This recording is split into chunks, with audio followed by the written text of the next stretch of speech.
when your very first film is Car Wash, okay, as an actor. That's your debut? You're just getting started with Car Wash, okay?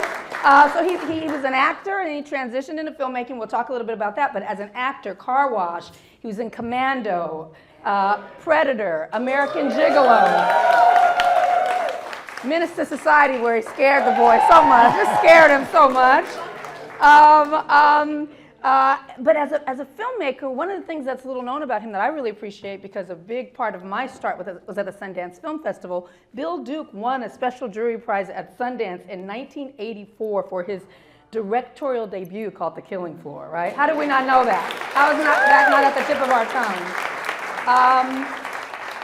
His films have shown at the Cannes Film Festival, everything from Sundance to the Cannes Film Festival to all kinds of film festivals around the world in the middle. Why is he not in the same conversation as Coppola, as Scorsese, as all the rest? That's what I'm asking. So, today we're going to talk a little bit about some of the films that we've seen. We've seen RAGE in Harlem. We've seen Hoodlum. Tonight, some folks, lucky folks, are going to be able to see Deep Cover. And if you're lucky enough, Mr. Duke has been in the theater watching with you, which is a pretty incredible thing. Also, I regret that there weren't enough hours in the day to play Sister Act 2. I really do. But we be here till midnight. Maybe tomorrow, maybe tomorrow. Please get to your feet. And let's welcome the legend, Bill Duke. Come on out, Mr. Duke.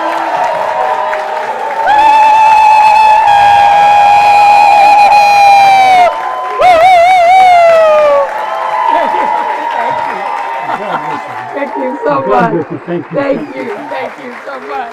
Here you are. Thank you, sir. Yes. Yes. Thank you very much. Thank you.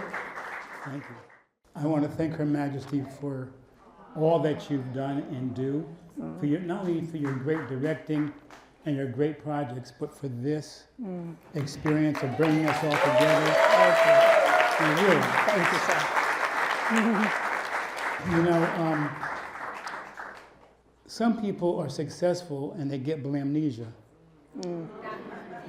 You never have. So thank you. Thank you. Thank you for that. Thank you for that. Well, we're going to jump right in, okay? I'm going to ask you some questions. If there's anything that's just too sensitive you want to skip, just say skip it. Okay? You got it. Okay. But so you're born in Poughkeepsie, New York, okay? And as I researched Poughkeepsie, New York, it's like a college town, right? What is it? Vassar, okay? Yes. So you're growing up in Poughkeepsie, cut to, you are Premed, I've read. You were Premed and theater, right? One of the things that I continue to see in your career and your life is you're a shapeshifter. You like to move around. So you're Premed and theater, and then you jump in and you're on the stage. Can you talk a little bit about the decisions that you made as a young person to choose a path in the creative life as opposed to Premed? Well, you know, I was Premed because in those days your parents told you that you're going to do something that's going to make you successful and make you some money. Right.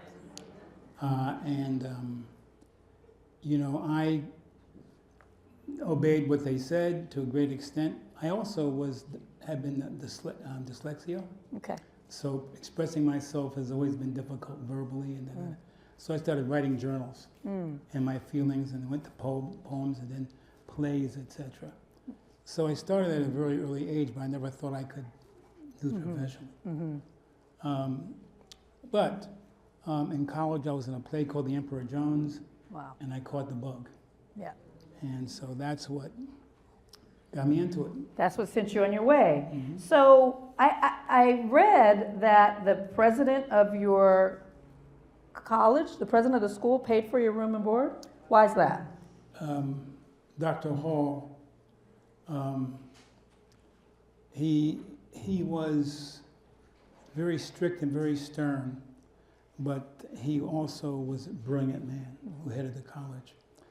And after I was graduated from Dutchess, I was going to go back to Poughkeepsie because I got a scholarship to BU, but I had no money to pay for the room and board. So I decided, no, I'll stay in Poughkeepsie, make some money, and I'll go maybe next year. Dr. Hall heard about it, And on the last day of my class there, he said, come into my office.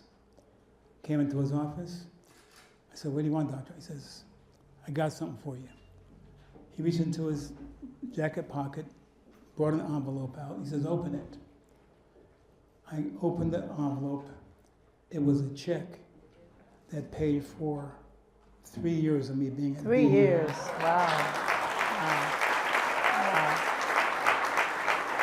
And I give him a praise to this day because it wasn't for him, I wouldn't be here. You know? Yeah. I love the story because it speaks to community and how helping one another is really the only way forward. And the little things, would Dr. Hall ever think that all these years later his name would be evoked and we'd be talking about him Yes. and singing his praises today? So help people and be kind. Yes. And we are grateful for him. So you're a young, 6'4", tall drink of water in New York City, okay? And you're working with Melvin Van Peebles. It's all happening for you. How does Car Wash come along? What were the circumstances for you to be in your first film, and how was it? Well, Car Wash was directed by the great Michael Schultz. Michael Schultz, yes. Yes. Great human being, great director. Great and director. Very humble man, too. Yes. And in New York, there's a place called the Negro Ensemble Company, where, remember that? It's where black actors, directors, and producers could go to create content, plays, etc. And met with Michael there, and was in a play that he directed. And then he moved out to Los Angeles, and he was doing and I came out too because I wanted to be here. I came out and Michael said, I want to talk to you. I said, yeah, I'm doing this film, Car Wash. And then he says, I want you to be in it. That was it. That was it. To this day, he just a great human being. Yeah, he is. Just for a little bit of trivia, just to see, don't cheat. Beyond Car Wash, can you call out 3 Michael Schultz films? Anybody else? Cooley High. One of the best. And Glenn. Last Dragon, very good. Who else? Someone? No. No. But nice try. What is it? Crush Groove. I mean, Michael Schultz, right? Incredible. So we say his name. The great Glenn Turman's here today. Where's Glenn? He was going to be our surprise, but Mr. Turman, you got to stand up and let him see you. Let him see you. Come on. Hold on a second. If we're going to do this, who can name 3 Glenn Turman films? Cooley High. Okay, well, it's too much. Did you hear that? All those. Yes. I know him best as Ernest Bordelon from Queen Sugar, but that's just what I love the best. So you're acting. You're in films. You know, everything from American Gigolo to Predator. You're working with the biggest stars. And tell me about the transition into directing, because at that time, you know, it is not a well-worn path, certainly transitioning from acting to directing. Can you talk about the circumstances of putting together the first film, and when did that bug hit? Well, a couple of things. I directed theater, but I was totally intimidated by the equipment of film. Yeah. And on stage, you only get 1 take. You don't get 2. So understanding that whole process was a learning experience. And for a while I directed plays, and then I went to the American Film Institute. Yeah. And that's when my life shifted, because AFI is one of the greatest teaching places for filmmakers ever, in my opinion. And one of the things they focus on is editing. And I wondered why. So I go shoot something, And I come back and I think, I wish I could have gotten this and that and that. And next time I got it. So, you learn. Through the edit, you know what you don't have. Right. Editing is so, anyone wants to be a director? Yes. Study editing. Yes, for sure, for sure. So you go to AFI, and the first film was it American Playhouse? Was it a PBS, the Killing Floor? Yes. How was that put together? How did you start? I think a lot of people here are looking to start. They might be looking to begin. So just want to hear that origin story of how you transitioned from actor to director. Well, it's, how can I say, I started out as a stage director, but AFI gave me the tools to direct film. And, you come to a point where you study the camera, etc., but you really have to study writing also and structure. And being an actor, I was very fortunate because working with actors, important. And the last thing I would say is at AFI, they teach you something called management. And as you know, it's the management of time, people, and money. You can be as passionate as you want to be. You can have all the ideas. All the ideas that you want to have. Right. But if you don't make your investor back That's right. the money with a profit, And if you don't make those days, okay, you better make it those days. you know what I'm saying? Right. I'm hearing you. I'm learning. I'm listening. So let me ask you, as an actor who transitioned into directing, I always feel that that certain combination is the most potent and most powerful because you know all the secrets to both sides. What would you say was the kind of biggest kind of added value of moving from acting to directing as you're directing the great actors that we saw here? Is it in the way that you're able to communicate with them? Is it the way that you're able to not communicate and give them room? How did you lean into bringing your experience as an actor into your directing? I think pre-production is production. How well you prep determines how efficiently and effectively you shoot. And part of the pre-production is what we call table reads, as you know. And that's because you don't want any questions asked on the set when you're shooting. Whatever questions or issues we have with the character or anything, at the table read, let's get those out of the way and listen to you, Mr. Actor, Miss Actor, what you feel, and let's, make it work for you so that you feel comfortable with it in pre-production. Because once we start shooting, I don't want to hear it. You don't want to hear it? Okay, yes, sir. Yes, sir. I'm just being honest. Right, Mr. Sherman? Okay, yes, sir. And you know that too, right? Listen, I hear you. So do you espouse rehearsal, or do you like to keep it at the table read and then have conversation? Do you like rehearsal where you put it on its feet? How do you usually work? Table rehearsal with table read and discussions and with the writer and the actors. Okay. So that we're all on the same page when we start shooting. So you have the writer in your rehearsals? Oh, yeah. Yes? Okay. Oh, yeah. Okay, good to know. So your films deal with, even as an actor, you were attracted to, I think, films that had a sense of social commentary, a sense of something to say about us and our place in the world. Are there elements that, or places in your repertoire, in your canon of films that you feel you were trying to say something and you were repeating it in certain films? Is there a theme that we can look to? When we look at all of your work, can we hear what you're trying to tell us? And what are the films to look at to really understand what was most important to you? I call it edutainment. Okay. Where you have to be a business person because, again, you have to make the investors their money back with a profit. So you want to create whatever commercial elements you can to draw eyeballs, etc. But at the same time, you can always put nuggets of things in there that make people think and feel. Yeah. And that's important to me. Right, right. It's always there in everything that you do. So you were born in 1943.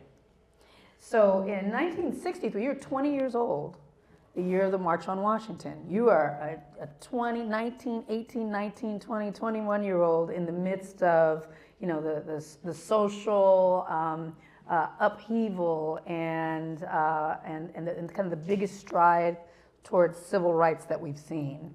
How did being a young person at that time, what did you take with you from that time? I always, you know, made movies about that time. I asked people about that time, and I'm always fascinated as to what people took from it and what people left behind from that time. Can you speak to that? Yes, the civil rights movement was a movement that brought blacks, whites, Hispanics, all of us together for a cause. And civil rights. And at that time there was, I mean, particularly in the South, you know, integration did not totally have happened. There's a book called Without Sanctuary. If you ever get a chance to read that book, I would say get it, but I warn you, it has pictures, graphic pictures of lynchings and what they used to call nigger barbecues. Literally, they used to put us on spits and a fire under, and we'd be turned until we turned into ashes. And people would take the ashes, hold them up, and take pictures and laugh and smile. And we should all understand what the people who came before us went through. And unfortunately, a lot of that's not being taught anymore.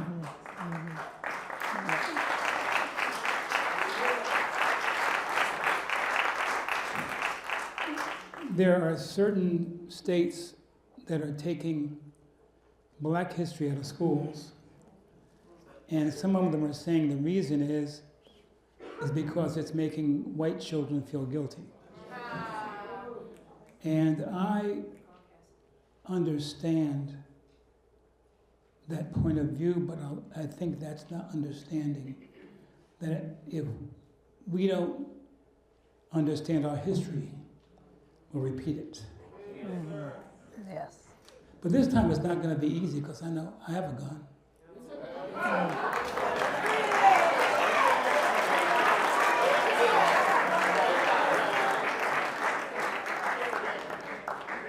I'm not trying to be mean, I'm just saying, but it is what it is. it ain't gonna be Okay. Yes, sir. Yes, sir. It ain't gonna be the same. That's right. It's not going to be the same. Okay. So you've worked in a variety of genres: action, drama, horror, comedy. How do you see the evolution of these genres, particularly in representing Black cinema? How do you feel that those genres have been defined by Black artists? Do you think that we've done enough in these spaces? Are there spaces in parts of the canon that we aren't looking at? What would you like to see happening in Black film as it relates to more genre-related pictures? Because you've done more than most. Yes. If you just look statistically at the number of films that come out annually and what percentage of them are minority oriented, it's not a big percentage. We should be able to tell our own stories, but not only about our suffering, but about our accomplishments. We should not be limited, I'm not saying we shouldn't do it, but limited to just Black movies. But I think that we should expand our consciousness in terms of making movies in terms of a worldview. Like we should be getting more into things like animation, because our children watch a lot of animation, and I think that I know I met an animator, and he's one of the top animators in the world, and he's a black man, and I think he said he's probably the only it's a black person. You know what I'm saying? Handful, yeah. So I think getting into animation, and also with AI now, it's a whole different world. Yeah. I mean, when I came up, you had to beg somebody for money and then beg for distribution and marketing, etc. There are people making millions of dollars online now. And some of those projects aren't great, but they get eyeballs and then they get sponsorship. It's a different kind of world.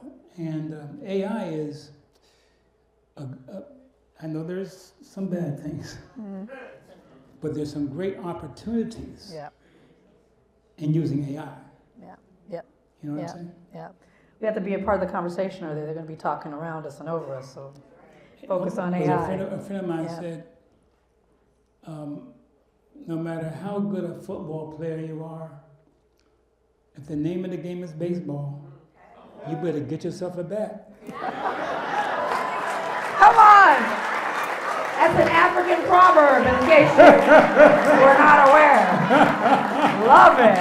If you see that show up in an episode or something, know I got it from you. So let me ask you this. One of the things I think is so joyous and has made me so happy is we've been honored to show and share your films here all day, 3 films, and you flew out here for this. So he doesn't live here. He came out here to be here with us. But you sat through all of your films. So I want to ask you, you said you hadn't seen them in a while. So let's start with A RAGE in Harlem, right? So you're watching A RAGE in Harlem. When I watch my films years later, I see some things that I love, some things I wish I did. I have memories about making it. I have memories about what happened. What was happening for you as you're watching A RAGE in Harlem after so many years? What was happening in your head and heart as you were in there with the audience? I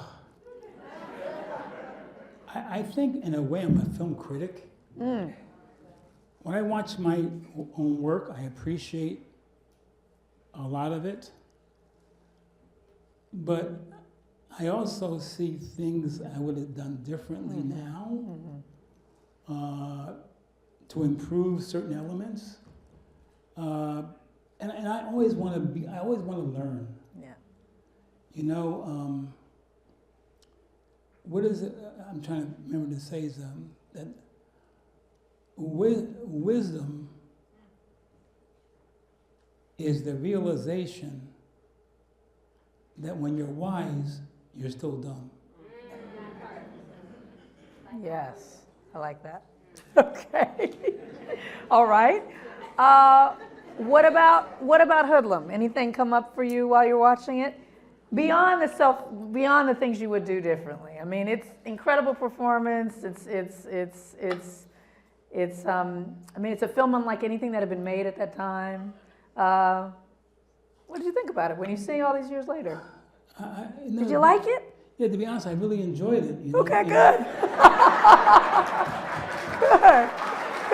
I really did. And it brought back memories of working with those wonderful actors, you know. Yes, yes. Some wonderful actors in the movie, and that I really, really remember the good times that we had, Yes, you know. yes. And we had a good budget, but there was a couple of scenes where we worked literally 24 hours. And one of the scenes, I forgot which one it was, where, you know, I think we worked 18 hours, and someone said something, and we were all so crazy that they started laughing, and we all laughed for maybe 15 minutes. You know what I'm saying? Yeah. Sometimes you need those moments, for sure. For sure. And so next we'll watch Deep Cover. And I'm going to ask you a specific question about that, because Mr. Turman's in the audience. How is he to direct? Well, give me a memory with this character in terms of, I just can't imagine being on a set with the two of you and what that's like. It's like two legends, two giants of the field together. Tell me about it. He's one of the finest actors out here. Indeed. Indeed. And one of the funniest people I've ever met. You can't tell from his, Cool. that he's cool, Yeah. calm and collected. But when you notice, brother, this boy will make you laugh at yourself. Nice. I love it. So I'm going to do a speed round. I'm going to ask you some director questions in a speed round. Just tell me first thing that comes to your mind, then I have a question to close before we proceed with tonight's program. When you're directing and you've called action, do you find yourself standing at the monitors, or are you watching the performance through the monitors, or are you watching with your eye in front of you? Monitor. Monitors. Why? Because I usually work with 2 to 3 cameras. Mm-hmm. I want to make sure that I'm getting what I need. Mm-hmm. Close-ups, mediums, sure. wide, whatever, overs. Yeah. And I'm making sure that I'm getting what I need, because I really, once I have the right actors, they're going to give me what I want. Mm-hmm. But visually, I design things visually. Mm-hmm. There are certain things that the audience may not even know. Mm-hmm. You know what I'm talking about, mm-hmm. but there's patterns of things, and and just in nature, just in the natural atmosphere of things, what can I use in that thing to make it visually speak to the message of what the scene is about? Mm-hmm. Does that make any sense? Yes, absolutely. So for me, the visual art's very important. Yeah, so you got to watch the monitors. So you have an actor, and it's just, the sun is only going to hang in the sky for so long. It's going down.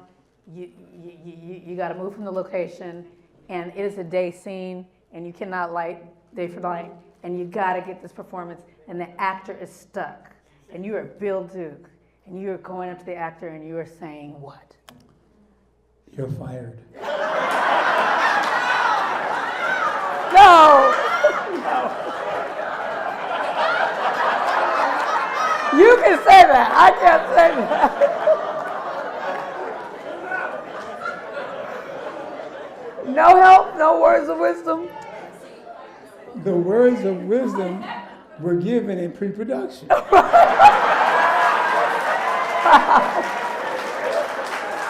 how it is? Wow, okay. I told you in pre-production, if you had a problem, let's get it out now. I'm gonna try that. I wonder what's gonna happen. We're gonna see. I'm gonna try it. And okay.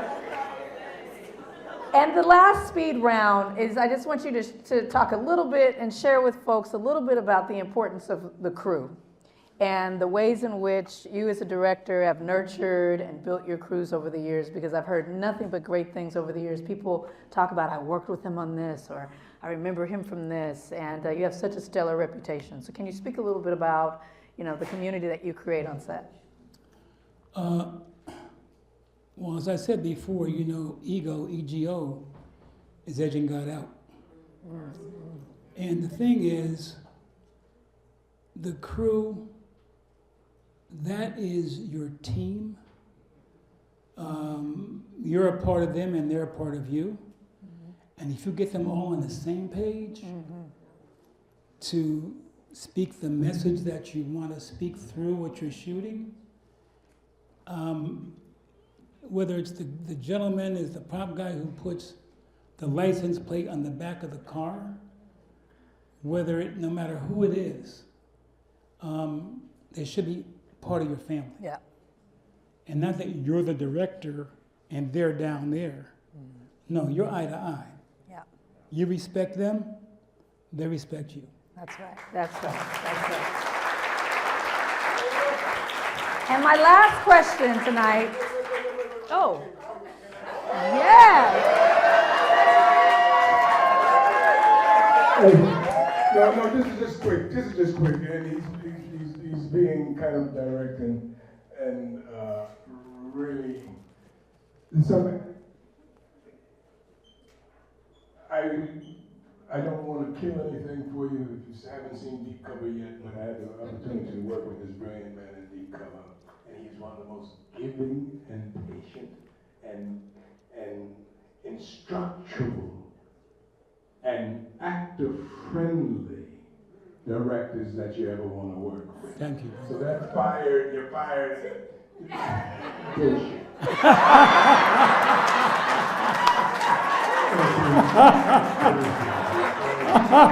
The performance that you will see, if those of you who are going to sit here or wherever and watch Deep Cover, you'll see a performance that I give in Deep Cover that was directly as a result of his on-set, not at the table read, but his on-set direction to me, which was instantaneous, spontaneous, and all due to him. Yeah. Thank you. Yeah. Thank you, John. Thank you. Thank you. The legend. My last question is this. Can you give us all some advice on how to be so vibrant, so magnificent, so dynamic in your 80th decade of life? Eighth decade of life. You're 81, proudly 81. You are goals, sir. Thank you. You are goals. We all want to be you. Thank you. And what did you do? How to tell us the secrets? Was it physical fitness? Was it reading? Was it yoga? Was it like, how do we stay so fantastic at this age? I would say three things. The fuel you put into your body called food. You know, it's like you really have to eat to live. And not just by how it tastes or how much you like it, etc., which I understand. But if it's not nourishing your physical body, it's damaging your physical body. And so I was a vegan and a vegetarian for a while. Now I eat fish, you know, that kind of thing, but from time to time. So that's one thing. Two, you must have something to fall back on in difficult times in this industry. When I first started, and when I received rejection, and the way I killed that pain was through drugs and alcohol. I was very fortunate through a friend of mine, Ava DuVernay. She saw what was going down, and she introduced me to transcendental meditation. She saved my life. I meditate every day. I wake up, hour and a half, meditation, focuses me, takes the stress out of my system, you know. And then the third thing, I don't want to sound corny, but God.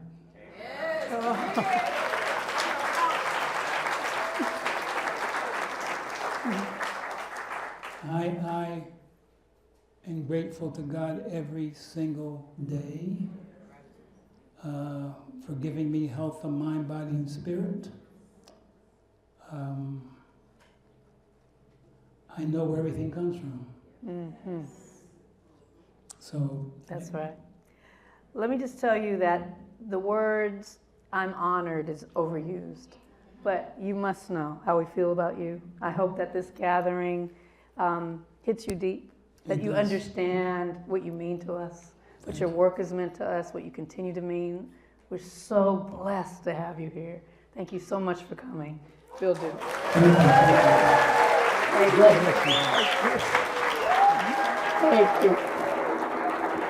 Thank you so much. Thank you so much. Appreciate you.